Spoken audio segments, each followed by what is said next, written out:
Bienvenida, bienvenido a esta exploración a fondo.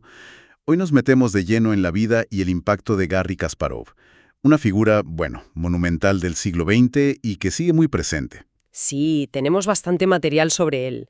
Su biografía, claro, su carrera en el ajedrez, que es impresionante. Y también lo que vino después, que es complejo. Exacto. Vamos a hacer un recorrido. Empezamos en Bakú, en la Unión Soviética, con ese niño prodigio. Hasta verlo convertirse en el campeón mundial más joven. Una historia increíble. Pero no solo eso, veremos sus rivalidades, legendarias, ese choque con la inteligencia artificial que, bueno, dio la vuelta al mundo. Y su giro hacia la política, que para muchos fue una sorpresa. La idea es entender qué movía a Kasparov, ¿no? Y ver las distintas capas de su legado, que van, vamos, mucho más allá del ajedrez. Un legado muy poliédrico. Oye, ¿sabías lo del nombre? Que Garry viene por Harry Truman. Su padre lo admiraba por, bueno, su oposición al comunismo. Curioso, ¿verdad? Ya desde el nombre se ve una mezcla de influencias. Política, identidad. O ese momento clave, el campeón contra la máquina. En fin, vamos a intentar desentrañar todo esto. Empecemos por el principio, ¿te parece? Nació Garry Weinstein, Bakú, Azerbaiyán soviético, 1963. Familia de ingenieros, padre judío, madre armenia. Un entorno, digamos, intelectual. Y en la URSS el ajedrez era, bueno, importantísimo. Prestigio nacional. Totalmente. Cuentan que desde niño tenía una memoria prodigiosa. Sí, su padre murió muy joven, Garry tenía solo 7 años, y su madre, Clara, bueno, se dedicó en cuerpo y alma a su carrera. Y ahí es cuando adoptan el apellido Kasparov, una versión rusificada del apellido materno Kasparian. Ese contexto de Bakú, una ciudad multicultural, y el sistema soviético que impulsaba el ajedrez. Es fundamental para entenderlo. Y luego, claro, la escuela de Mikhail Botvinnik. Eso fue clave. El patriarca del ajedrez soviético. Exacto. Ahí no solo aprendió teoría, sino una disciplina de trabajo brutal, casi militar.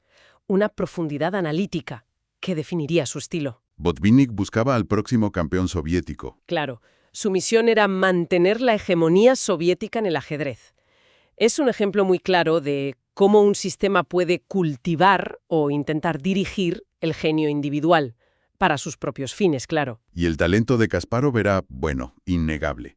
A los 7 años ya jugaba en serio. Y a los 9 competía en torneos de blitz para adultos. Eso es ajedrez ultrarrápido, una velocidad mental asombrosa. Ganó campeonatos juveniles soviéticos, 76-77, el Mundial Juvenil en el 80, pero la gran sorpresa fue antes, en 1979. Banja Luka. Exacto. Tenía 16 años. Ni siquiera era gran maestro todavía. Y gana un torneo internacional de élite en Yugoslavia. Barrió a jugadores consagrados. Eso fue, bueno, un aldabonazo tremendo. Ahí se dieron cuenta de que era diferente, que no era uno más. Sin duda, Banja Luka fue la señal. No era una promesa, era ya, digamos, una fuerza imparable. Derrotar a grandes maestros así, con esa edad, con esa autoridad. Mandó un mensaje. Sí, ondas de choque en el mundo del ajedrez. Se empezó a hablar de él como futuro campeón mundial, no solo como un talento. Y la maquinaria soviética, que ya lo apoyaba, pues redobló esfuerzos. Y cumplió, vaya si cumplió. Principios de los 80, ya era campeón soviético, empatado con Psagis en el 81. Y luego arrasó en los candidatos. Ese ciclo para elegir al retador. Se cargó a Beliavsky, a Korchnoi, el famoso disidente, al excampeón Smyslov. Figuras enormes del ajedrez. Y con solo 21 años, ahí estaba, retador oficial de Anatoly Karpov, el campeón. Y aquí empieza la gran rivalidad. Una de las mayores del deporte, diría yo. El primer match 84-85 fue una auténtica odisea. La regla era el primero en ganar 6 partidas, sin límite de juegos. Una regla agotadora.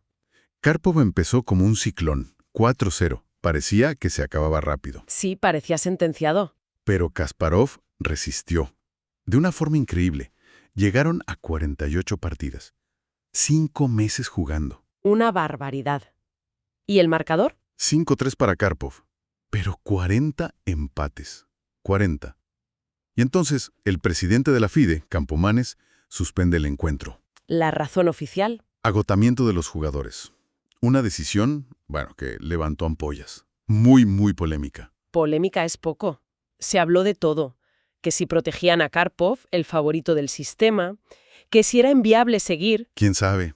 Lo cierto es que cambió todo. Sí, ese match inacabado demostró la tenacidad de Kasparov, su resistencia casi sobrehumana. Y claro, preparó el escenario para la revancha. Exacto. Se organizó otro match en 1985, esta vez limitado a 24 partidas. Un formato más sensato. Y ahí sí, Kasparov ganó 13-11 y con 22 años se convirtió en el campeón mundial más joven de la historia, superando a Tal. Un hito.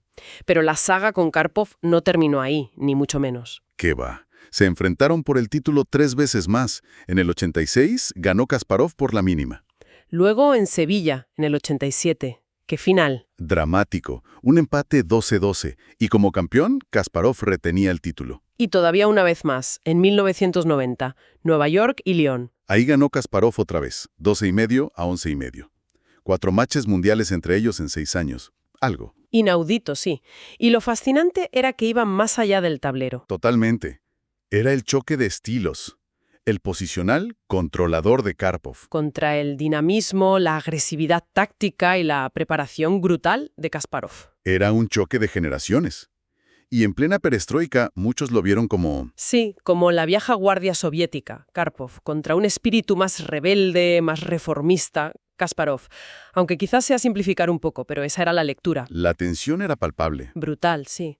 Psicológica, deportiva, política. Todo mezclado. Y esa vena rebelde de Kasparov siguió en 1993, un cisma. Ajá. Él y Nigel Short, el retador inglés, Rompieron con la FIDE.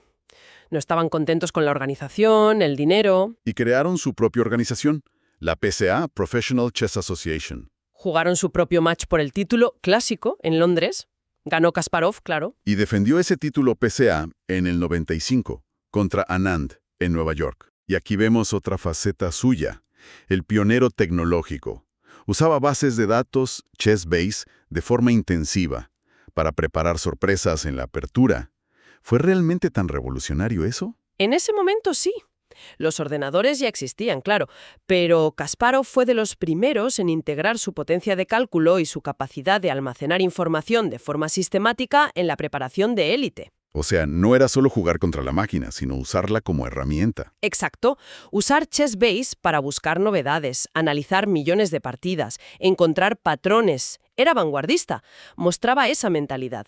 Usar todo lo disponible para ganar ventaja. Y obligó a los demás a ponerse las pilas. Claro, cambió la forma de prepararse en el ajedrez para siempre.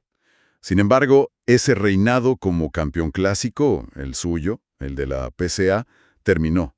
En el año 2000, en Londres. Contra Kramnik, Vladimir Kramnik, que había sido alumno suyo, en cierto modo. Y Kramnik encontró la kriptonita. Usó la defensa berlinesa, una apertura muy sólida, algo pasiva quizás. Pero que neutralizó por completo el juego agresivo de Kasparov. Fue increíble. Kramnik ganó el match sin perder ni una sola partida. Un shock total. Sí, un shock, pero también una lección. Kramnik y su equipo demostraron que una preparación defensiva específica, muy profunda, apoyada por análisis con ordenadores, podía parar incluso el jugador más temido. Como construir un muro. Algo así. El propio Kasparov admitió que el ajedrez había cambiado, que la preparación con ordenadores había subido otro nivel. Ya no bastaba el genio puro, la preparación científica era decisiva. A pesar de perder el título, siguió siendo el número 1 del ranking ELO durante años. Sí, su dominio en torneos era impresionante. Linares, Wiccansea. Fue el primero en pasar la barrera de los 2.800 puntos ELO. Mítico. Llegó a 2.851, un récord que duró 13 años, hasta que lo batió Carlsen. Y esa racha, entre 1981 y 1990, ganó 15 torneos internacionales seguidos. 15. Es una barbaridad, una consistencia increíble en la cima. Y no olvidemos partidas como la Inmortal contra Topalov en el 99. Pura magia táctica. Locura de sacrificios. Esos récords, esas partidas, lo consolidan. Sin duda, la barrera de los 2.800 fue un hito psicológico. Y la racha demuestra una voluntad de ganar y una capacidad de mantenerse arriba fuera de lo común. Y hablando de hitos, el hombre contra la máquina. Deep Blue. ¿Ah, sí? ¿IBM? el gran duelo. En 1996, el primer match. Ganó Kasparov. 4-2. Parecía que la mente humana aguantaba. Sí, fue un alivio para muchos. Pero IBM mejoró la máquina. Mucho. La revancha, en Nueva York, 1997. Y ahí perdió Kasparov.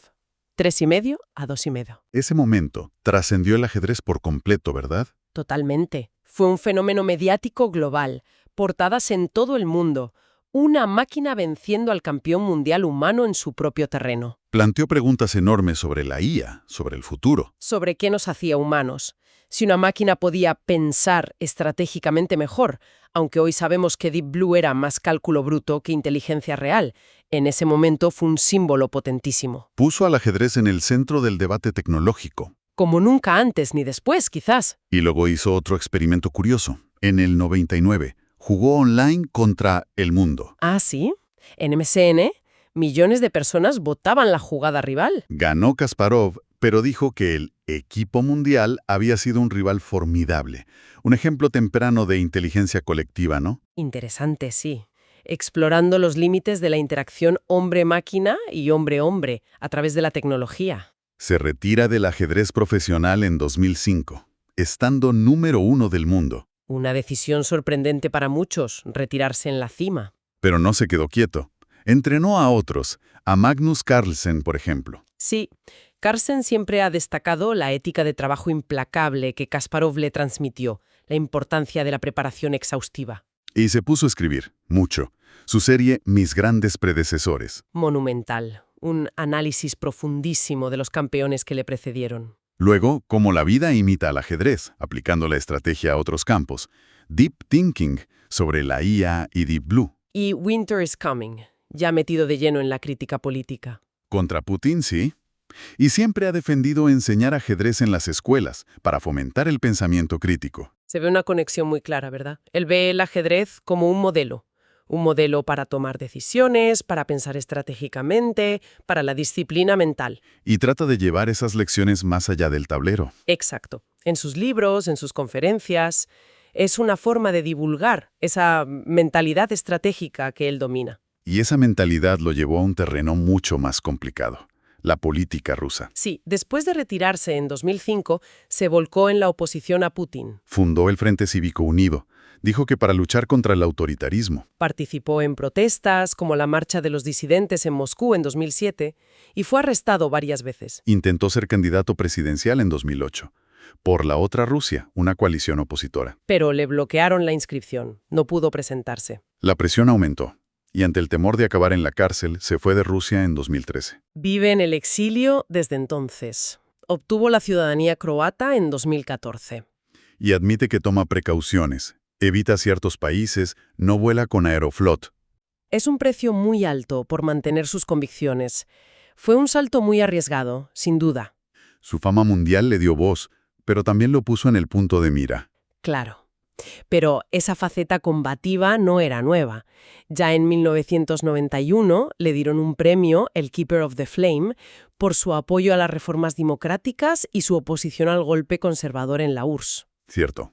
Y ha presidido la Human Rights Foundation, cofundó la Renew Democracy Initiative.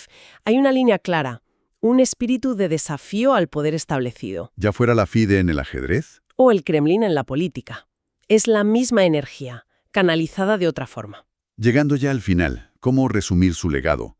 En ajedrez, bueno, el consenso es claro, uno de los más grandes, sino el más grande. Su dominio, los récords, ese estilo agresivo, dinámico, la preparación con tecnología. Marcó una época. Hay una frase suya famosa: el público debe comprender que el ajedrez es un deporte violento. El ajedrez es tortura mental. Refleja muy bien la intensidad con la que él vivía el juego y la que imponía a sus rivales. Y esa intensidad se trasladó fuera. La anécdota esa de Moscú, en 2005. Sí, que le golpearon con un tablero de ajedrez en una firma de libros. Él lo achacó a la hostilidad por sus críticas políticas. Un episodio oscuro. Su legado, por tanto, es muy complejo. Múltiple. En ajedrez, redefinió el profesionalismo. La combinación de teoría, creatividad, tecnología, inspiró a Carlsen, a Anand, a toda una generación. Culturalmente, el duelo con Deep Blue lo hizo un ícono. el hombre frente a la máquina. Exacto. Y políticamente, bueno, es una voz muy influyente y también muy controvertida. Un defensor firme de la democracia liberal, pero desde el exilio. El jugador, el pensador, el activista, todo forma una figura única. Hemos recorrido, pues, la vida de Garry Kasparov. El campeón implacable, el innovador tecnológico y el ciudadano que arriesgó todo por sus ideas políticas. Una trayectoria marcada por la estrategia, sí, pero también por la confrontación y una voluntad de hierro. Su vida es un caso de estudio fascinante. Cómo aplicar el pensamiento estratégico a todo. Desde la precisión en el tablero hasta la audacia en la arena política. Vemos siempre esa disposición a desafiar límites, estructuras de poder, ya fuera la FIDE, IBM o el Kremlin. Es una mezcla de genialidad, del momento histórico que le tocó vivir, la caída de la URSS. Y una lucha personal constante por la libertad, intelectual y política. Y nos queda una reflexión, ¿no? Ver cómo Kasparov, que fue un producto estrella del sistema soviético que lo encumbró, Sí, el sistema lo apoyó, lo formó. termina siendo uno de sus críticos más feroces. Y ahora vive exiliado. ¿Qué nos dice eso sobre la relación entre el genio individual y los sistemas políticos? Sistemas que pueden nutrir ese genio, pero también intentar controlarlo o ahogarlo. Y sobre esa búsqueda, a veces casi desesperada, de libertad para pensar y actuar por uno mismo. Exacto. Una pregunta interesante para seguir pensando después de esta inmersión en su vida.